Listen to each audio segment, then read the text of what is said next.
ఇక అప్డేట్ చూద్దాం. AP PCC అధ్యక్షురాలు YS Sharmila Visakha steel plant ఎదుట బుధవారం నిరాహార దీక్షకు దిగారు. అయితే కొద్దిసేపటి క్రితం షర్మిలను దీక్ష శిబిరం నుంచి పోలీసులు తరలించారు. విశాఖ స్టీల్ ప్లాంట్ లో తొలగించిన 2000 మంది కార్మికులను తిరిగి విధుల్లోకి తీసుకోవాలని డిమాండ్ చేస్తూ ప్లాంట్ ఎదురుగా నిరాహార దీక్షలో షర్మిల కూర్చున్నారు. కాగా ఆమె దీక్షను భగ్నం చేసేందుకు యత్నించిన పోలీసులను కార్మికులు అడ్డుకోవడంతో తీవ్ర ఉద్రిక్తత చోటు చేసుకుంది. దీంతో దీక్ష శిబిరం వద్దకు భారీగా పోలీసులు చేరుకున్నారు. South sub division DCP 2 Mary Prashanthi ఆధ్వర్యంలో వైఎస్ షర్మిలను అరెస్ట్ చేసి పోలీస్ స్టేషన్ కు తరలించారు.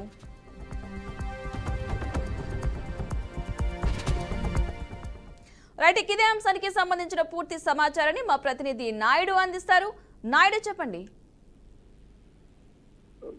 ఆంధ్రుల హక్కు విశాఖ స్టీల్ ప్లాంట్ కి సంబంధించి అయితే మాత్రం ఇప్పటికే చాలా వరకు పరిణామాలు చోటు చేసుకున్న నేపథ్యంలో నిన్న జరిగిన సంఘటన అయితే మాత్రం చాలా వరకు ఈ వైఎస్ షర్మిల చేసినటువంటి కామెంట్స్ నేపథ్యంలో అయితే నిన్న నైట్ వైఎస్ షర్మిలను పోలీసులు అరెస్ట్ చేసి స్టేషన్ తరలించిన పరిస్థితి మనకు కనిపిస్తుంది. ఆమె ప్రధానంగా చూసుకున్నట్టు కనుక విశాఖ ఉక్కు కర్మాగారం 100% ప్రైవేటీకరణ చేస్తామంటూ కేంద్ర ప్రభుత్వం పలుమార్లు స్పష్టం చేసిన విషయం తెలిసిందే. అయితే దీనికి సంబంధించి విక్రయించే దిశలో అడుగులు పాడుతున్న ఈ నేపథ్యంలో అయితే అదేవిధంగా ఏదైతే కాంట్రాక్ట్ కార్మికులు ఉన్నారో కాంట్రాక్ట్ కార్మికులు అందరినీ ఆల్మోస్ట్ 2000 మందిని ఇప్పటికే తొలగించిన పరిస్థితి అయితే ఉంది. అయితే తొలగించిన నేపథ్యంలో వీళ్ళకి సంఘీభావంగా వీళ్ళందరూ కూడా నిరసన దీక్ష చేపట్టారు. మన 20వ తేదీ నుంచి నిరసన దీక్ష చేపట్టారు. నిరసన దీక్షకు సంబంధించి వైఎస్ షర్మిల తను హంగర్ స్ట్రైక్ ఏదైతే నిరవధిక నిరాహార దీక్ష చేస్తానంటూ కూడా ఆమె ఇప్పటికే ప్రకటించిన నేపథ్యంలో నిన్న ఉదయం నిరాహార దీక్ష చేపట్టారు. అదేవిధంగా ఈ సందర్భంగా ఆమె అయితే కేంద్ర ప్రభుత్వంపై అయితే మొత్తం మాటలు తోటలు పేల్చిన పరిస్థితి కనిపిస్తుంది. ఎందుకు అంటే కేంద్ర ప్రభుత్వం విశాఖ స్టీల్ ప్లాంట్ పూర్తి స్థాయిలో అమ్మేందుకు అదేవిధంగా ఒక ప్రైవేట్ వ్యక్తుల చేతిలో పెట్టేందుకైతే మాత్రం మేము కేంద్ర ప్రభుత్వం ప్రయత్నాలు సాగిస్తాను, అందుకే దీనిపై సంవత్సరాల ప్రేమ చూపిస్తున్నారంటూ కూడా ఘాటు వ్యాఖ్యలు చేశారు. అదేవిధంగా చూసుకున్నట్టయితే రాష్ట్ర ప్రభుత్వంలో ఉన్న కూటమి ప్రభుత్వంపై కూడా చాలా వరకు సంచలనమైన ఆరోపణలు చేశారు. ఇటు చంద్రబాబు నాయుడు కావచ్చు, ఇటు పవన్ కళ్యాణ్ ఇద్దరు కూడా మోదీకి మోకరిల్లి ఈ విశాఖ స్టీల్ ప్లాంట్స్ తాకట్టు పెట్టారంటూ కూడా ఆమె చాలా ఘాటు వ్యాఖ్యలు చేసిన నేపథ్యం కనిపిస్తుంది. అయితే ఏదైతే నిరాహార దీక్షకు సంబంధించి ఇవి చేసిన ఘాటు వ్యాఖ్యలు అయితే మాత్రం మొత్తం ఇటు కేంద్ర రాష్ట్ర ప్రభుత్వాలపై అయితే మాత్రం ఈ సంచలన ఆరోపణలుగా పేర్కోవచ్చు. అయితే ఏదైతే కార్మిక సంఘాల నిరసనకు సంబంధించి వైఎస్ షర్మిల చేపట్టినటువంటి నిరసన దీక్ష అయితే కనుక కాస్తంత ఉద్రిక్త పరిస్థితులకు అయితే తావతీసిన పరిస్థితి అయితే కనిపించింది. ఈ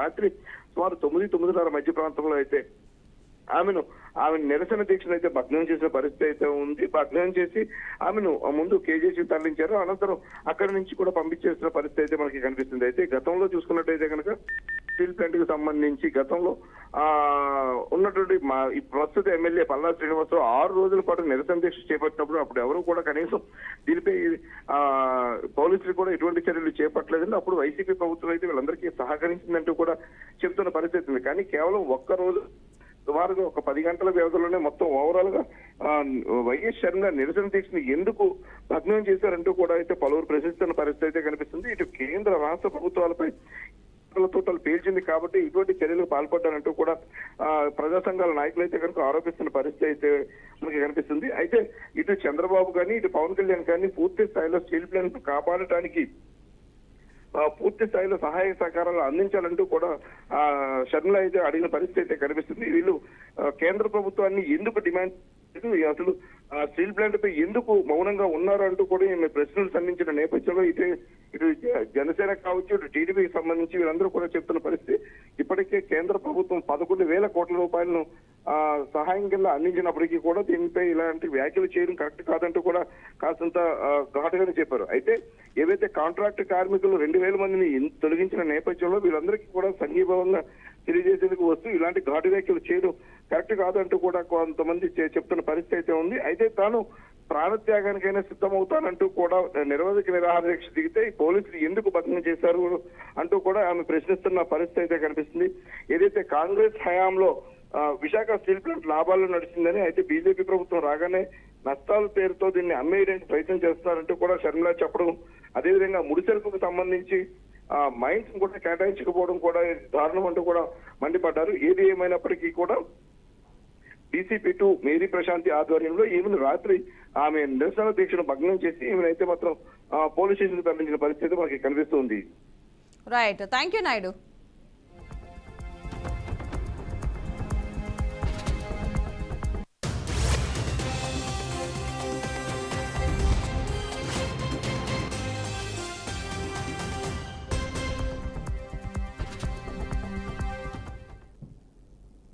ప్రతిష్టాత్మకమైన Tirupati urban development authority chairman గా డాలర్స్ దివాకర్ రెడ్డి ప్రమాణ స్వీకారం చేశారు. తిరుపతి తుడా పరిధిలోని అన్ని ప్రాంతాలను అభివృద్ధి చేయడానికి శక్తి వంచన లేకుండా కృషి చేస్తానని చైర్మన్ డాలర్స్ దివాకర్ రెడ్డి స్పష్టం చేశారు.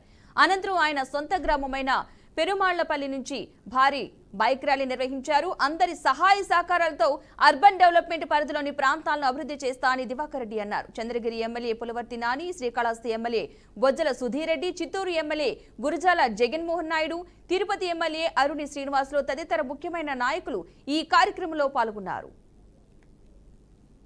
అదేవిధంగా నాకు శ్రీ నారా లోకేష్ గారు 2 మాటలు ఇచ్చారు. 1 చంద్రగిరి గెలిపించాలా, 2 శ్రీకాళహస్తి గెలిపించాలనేసని. ఈ 2 మాటలు ఏ రోజైతే నేను మాట ఇచ్చానో కమిట్మెంట్గా ఇంతకుముందు అన్న చెప్పినట్టుగా ఏ అన్ని పనులు వదిలేసి అదే విధంగా ఏ పరంగా అయితే ఈ మధుసూదన్ రెడ్డి, చోయిటి బాస్కెట్ని ఓడించాలనేసని ప్లాన్లు వేసి న్యాయంగా ధర్మంగా వాళ్ళలాగా అరాచకాలుగా కాకుండా న్యాయంగా ధర్మంగా గెలిచే విధంగా మన పులివెత్తన్న గారిని గెలవాలని చెప్పి నేను మనస్ఫూర్తిగా సుధీర్ ఇద్దరికి పనిచేశాను. అదేవిధంగా జిల్లాలోటువంటి ఎన్డీఏ కూటమి ఎమ్మెల్యే అభ్యర్థులందరికీ కూడా నా వంతు సహాయంగా నా స్నేహితులు కావచ్చు, నా బంధువులు కావచ్చు, ఊరు ఉండేవాటి అందరితో మాట్లాడి కూడా నేను పనిచేశాను. ఈరోజు నన్ను నమ్మి ఇంత పెద్ద టుడా చైర్మన్ ఇచ్చిన పదవికి నేను మనస్ఫూర్తిగా చెప్తున్నాను. భగవంతుడు సాక్షిగా ఎటువంటి తప్పులు చేయకుండా టుడా అనేది భారతదేశ చరిత్రలో ఒక మెట్రోపాలిటన్ సిటీగా టుడా అంటే ఒక బ్రాండ్గా క్రియేట్ చేసి టుడాని చూసి మిగతా ఉన్నటువంటి సిటీస్ అన్నీ కూడా డెవలప్ అయ్యే విధంగా నేను టుడాని తీర్చిదిద్దానని ఈ సభామూలంగా చెప్తున్నాను. మీకు అందరికి ఇంకోటి, నాకు ఈ పదవి రావడానికి సీఎం గారు లోకేష్ అన్నగారు ఎంత ముఖ్యమో అదేవిధంగా మా ఎమ్మెల్యే పులివెత్తి నాని అన్నగారు ఖచ్చితంగా డే 1 నుంచి కూడా మా దివాకర్కి నాకు కష్టపడి చేశాడు, అతను ఖచ్చితంగా మనం ఇవ్వాలన్నా అని చెప్పేసి అని అన్న నాకు దగ్గరుండి ఈ పదవి ఇప్పించిన దానికి అన్నకి నేను మనస్ఫూర్తిగా ధన్యవాదాలు చెప్తున్నాను. మీకు అందరికీ తెలుసు, గత ప్రభుత్వంలో నేను హ్యాపీగా వ్యాపారాలు చేసుకుంటూ నాకు ఉండేవాడిని. నేను గవర్నమెంట్ ల్యాండ్లో ప్లాట్లు వేసేవాడిని కాదు, చెరువు పొరంబో కబ్జా చేసేవాడిని కాదు, డీకేటీ భూమిలో ప్లాట్లు వేసేవాడిని కాదు.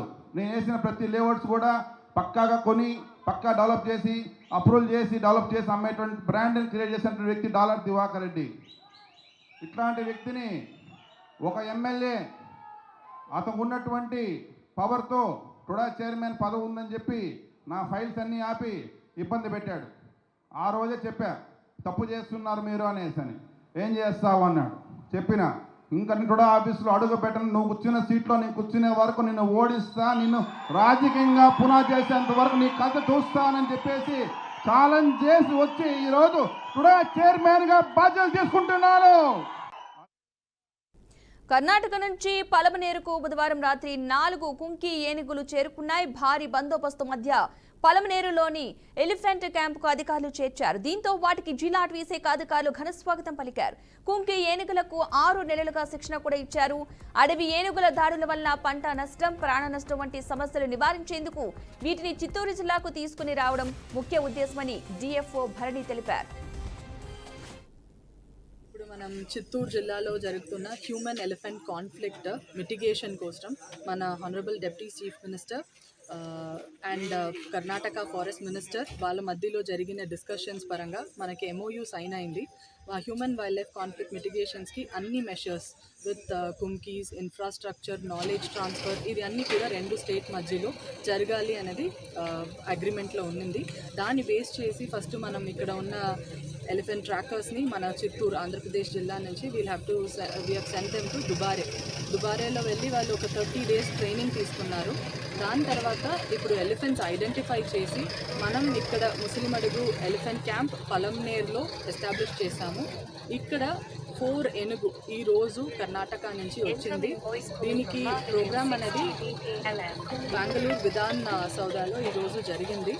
అక్కడ మన honourable deputy chief minister and Karnataka chief minister, Karnataka deputy chief minister, forest minister అందరూ కూడా ఈ ప్రోగ్రాంలో పార్టిసిపేట్ చేయడం జరిగింది. అక్కడ మనకి ఎలిఫెంట్స్ హ్యాండ్ ఓవర్ చేశారు. ఫ్రమ్ దాట్ మూమెంట్ మన టీము ఆంధ్రప్రదేశ్ నుంచి దీన్ని టేక్ ఓవర్ చేసుకొని సేఫ్గా ఇప్పుడు బెంగళూరులో మొదలయ్యి మనం రీచ్ అయ్యాము ముసలిమడుగు ఎలిఫెంట్ క్యాంప్లో. ఆల్ 4 ఎలిఫెంట్స్ సేఫ్గా ఉంది, హెల్దీగా ఉంది. ఇప్పుడు మనం దాన్ని దింపాము ఇక్కడ అండ్ వాళ్ళ మహోత్సవం కావాలి. ఇవే bulletin updates. Keep watching BRK news Telugu సత్తా.